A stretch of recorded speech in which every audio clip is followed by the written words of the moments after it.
Welcome back to Change Ed. Change Ed. Your favorite #1 education podcast in the entire universe. Together, we are changing the face of education one podcast at a time. I'm your host, Andrew Kuhn, education consultant for Montgomery County Intermediate Unit, and here with me is Patrice Semachek, also an educational consultant from the Montgomery County Intermediate Unit. We are super glad to have with us Nanette Marcum-Dietrich from Millersville University. Welcome, Nanette. Oh, thank you for having me. Yeah, thank you for joining us. And Nanette, I know that I wrote it all down before we started the show, all the things that you do, but I don't want to miss anything or mispronounce. So if you don't mind just giving the Change Ed Nation a little bit of background about you, kind of introducing yourself, what you do, what's your passion, and why are you on everyone's favorite podcast? Well, I like to start out by saying I have the best job on the planet. I'm a professor of education, science education at Millersville University. I love my job because I get to talk about teaching all day long, but I also get to go to the bathroom whenever I want. So when I was a high school teacher, that was not a luxury I was afforded. That is a major perk, yeah.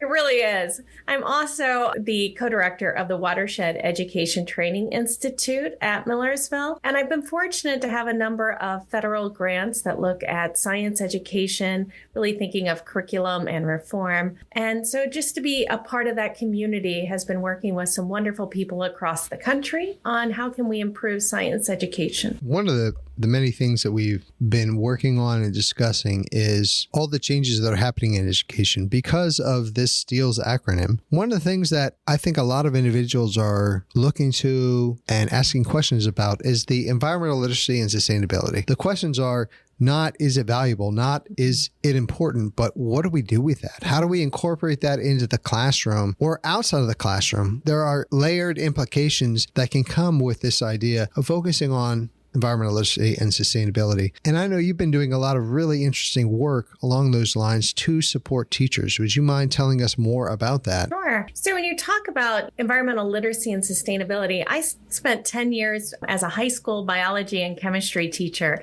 9 years of those at the Unionville-Chadds Ford School District. And you think about it, environmental literacy and sustainability is learning about our earth as a resource and how we can be good stewards of the resource we have.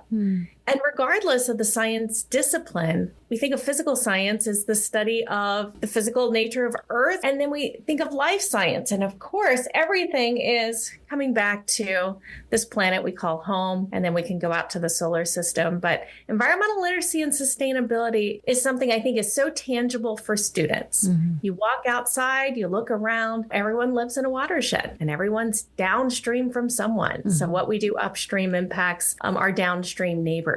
So I really think environmental literacy and sustainability can be a great anchor to get students excited about the physical and natural world, to really think of it as a place that we have the ability to make a positive impact. And I think it makes our science content and our technology and engineering have more purpose. So I think tangible. It's a really exciting change. Yeah. I like the way you explain that. Makes the science accessible. That's kind of what I keep thinking. One of the things that I found so powerful about the watersheds and learning about watersheds is actually the same idea that we've been talking about when it comes to STEELS. It's really about integration. How is everything integrated and how do they all work together? This interconnected web, and one thing impacts something else. Even if you don't see it, it might be impacting it downstream and what that looks like. And really something that's impacted me a lot because we've had a lot of rain recently in the area and we've had a lot of water issues is I know that it always floods in this area. And so I know if it's raining, I'm going to avoid that area, but someone who lives there can't avoid that area. It really impacts them. So learning about watersheds helps me to understand and even to have empathy for someone or, their conditions or their area. But I'm also wondering, what does it look like in the classroom? Is there a call to action? Is there something that students are doing so they feel empowered? Because I could imagine learning about all this is like, oh my gosh, the world is falling apart. It's not, but you can certainly feel overwhelmed by it. So what does that look like in the classroom? How are we empowering educators as well as students to not feel helpless as they're learning about these things? I know for me, one of the reasons I love working with children is they truly believe they can change the world. And our job is just to give them the knowledge, the tools, and the space to be able to make that positive impact. So I think students in general are much more positive than we give them credit for. And so we're talking about the watershed. Our current grant, our NOAA grant, is called Shared Waters. It's an upstream, downstream collaborative. So Millersville University and Penn Manor School District is working with Virginia Wesleyan University and Norfolk Collegiate. And it's really an intentional partnership because what we do in Lancaster County impacts our neighbors in Norfolk, Virginia. So when we talk about the watershed is the area of land that drains to a common body of water. And for Virginia Wesleyan and Millersville, we're all within the Chesapeake Bay watershed. So what we do in Pennsylvania impacts our downstream neighbors. And then we think about in Pennsylvania, especially Lancaster County, what we do on the land really impacts the quality of the water. So teaching students to be good stewards and to look for those places where they can make a positive difference. And the curriculum we designed is built on NOAA's MeWe framework. You know, in science or in education in general, we love a good acronym. So MeWe stands for a Meaningful Watershed Educational Experience. And we think of it as a curriculum framework because it begins with helping students identify a local environmental issue. And I love working on the topic of watersheds because everyone lives in a watershed. We use the schoolyard as the focus of investigation. And so just as Andrea, as you were saying, we look for an issue on our schoolyard. It could be an area of standing water. We could look at the amount of impervious surface. So we look at an issue on our schoolyard and then we're going to go outside. It's important to get students outside. It's actually going out into your schoolyard and looking at it from a different perspective. So we say we like to give our students watershed goggles so that they can look at their local area through this lens of the knowledge of the watershed and where water goes when it rains. And then we bring students back in, and our goal is really to help them synthesize the data, make sense of the data, and that data should lead to environmental action. So a stewardship project. So we always end all of our units. Our goal is to help students come up with an issue, to know about the issue, and to design an action project to address that issue. So Andrew, really getting to what you were talking about is how do we keep students from feeling overwhelmed? Is to provide them with a sense of agency. Everybody can make a difference in their local environment. And we talk about how we can do that. I love that you're connecting. It doesn't necessarily have to be engineering, but it feels very engineering. I like how you're connecting the environmental literacy and the engineering to give kids that sense of agency to be able to say, I can do something about this, and gives them that sense of empowerment to be able to move forward. I really like that. Ian, that it's that integrated piece, right? This is not a standalone thing. This is not just, and let's check the box for environmental literacy and sustainability. This is something that you're tying in, and now we're incorporating all of these skills, all of these things that we're learning. Nothing is alone. Everything can go together. One thing you mentioned earlier, Patrice, was avenues, right? These are more avenues in for students. You're going to have students who are super passionate about where they live and what they see and what they experience. And now we're creating avenues into learning, avenues into engineering, or even technology, or even science itself that maybe they weren't interested before, and now you found a gateway for them to come in and be part of it and participate. But the power is in doing something, right? Like, it's not enough just to know about the stuff that's going on around you. The power is in the doing of something. So I think a lot of times in a lot of our classrooms and even in our culture, we're very consumer driven. And so we can consume information, but to not just sit there and consume it and be like, yeah, that kind of stinks. Like, we put something in the drain and it goes down to Virginia. That stinks.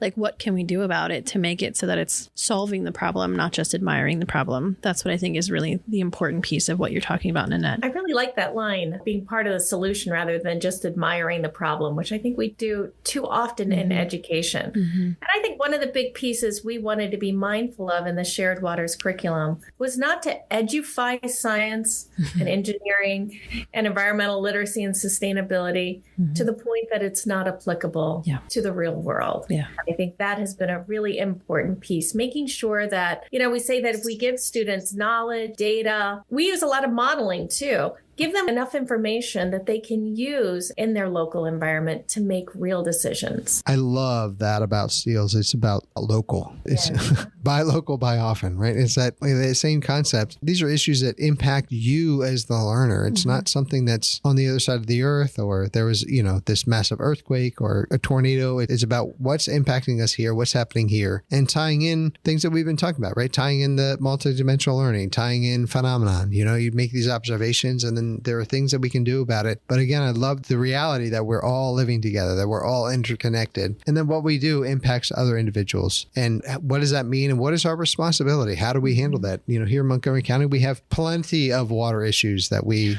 think about and it impacts on that. And we've got the King of Prussia Mall, which is the second largest mall in America. It's the largest east of the Mississippi. Yeah, something very important. No one's fact checking, but it's a big deal. There's a lot of impervious space there. Where does all that water go and what happens about it? So having these conversations now, and it's evolved over time, right? It looked different in the 80s and the 90s than it does now. We have different conversations because of the work that we're doing here in education. We're educating others so that the more that people are aware, we can make better informed decisions. Is a local problem. It's also a global problem. My own kids go to school in Chester County. It's where I live. And in the past 5 or 6 years, it feels like we've had more flood days than snow days.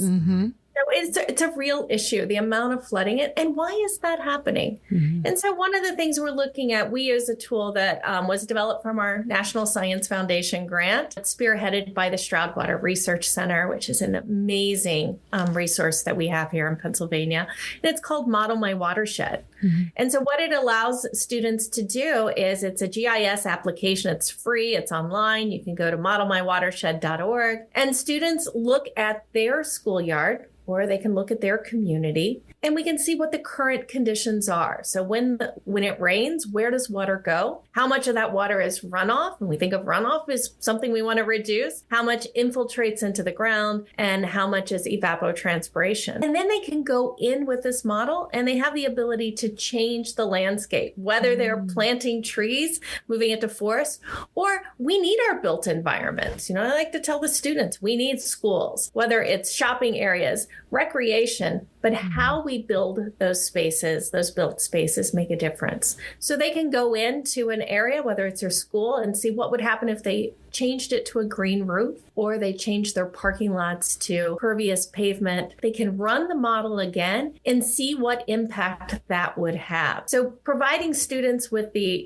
knowledge, the data, the models to be able to make an informed decision about their local area. It's again going away from that edifying science so that it's no longer useful, but to provide students with the same tools that scientists use to make decisions. And really that's where technology enables us to do so much more with more authenticity because of technology. Nanette, we could very easily talk to you probably all day. And as actually, this is a term of endearment. We're like, we're nerding out. We're going to nerd out about education and environment and learning and all those things. However, we're a 15-minute-ish, we're leaning heavily onto the ish today, podcast. So we wanted to give you the second to last final thought. Maybe kind of like wrap it up, tie it up in a bow. What were things that you want to recap or things that really stuck out to you from this conversation that you'd like to reiterate?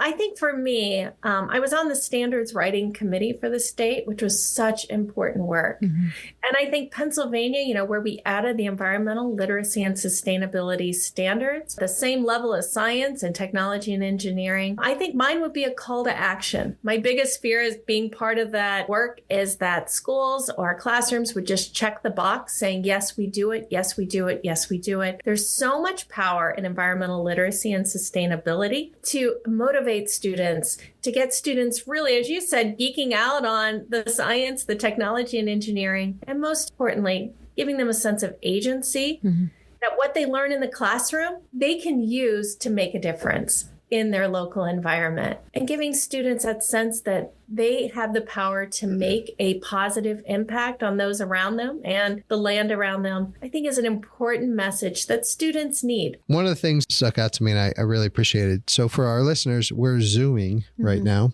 so we can see each other. Obviously, you just have the audio. But when you said that children just want to save the world, Patrice looked at me and smirked, because right before we started this podcast, I'm like, Patrice, I just want to change the world. That's all I want to do. So that really stuck with me. And that was a powerful message. That you're a child. Well, that's where I figured you were going with it. I was saying, like, yes, look, everyone wants to change the world. Yeah, thanks a lot, Patrice. But that leads us to the final thought. But before I get there, I want to, Nanette, thank you so much for taking the time and coming on the podcast to be with us and share all of this information. I'm confident that we'll have you back, because there's a lot more that we could talk about. We want to thank our listeners, as always, for tuning in and for making this the #1 rated podcast in all of America. And we'd like to remind you to be like Andrew and unlock your inner child and go change the world. And subscribe. And subscribe.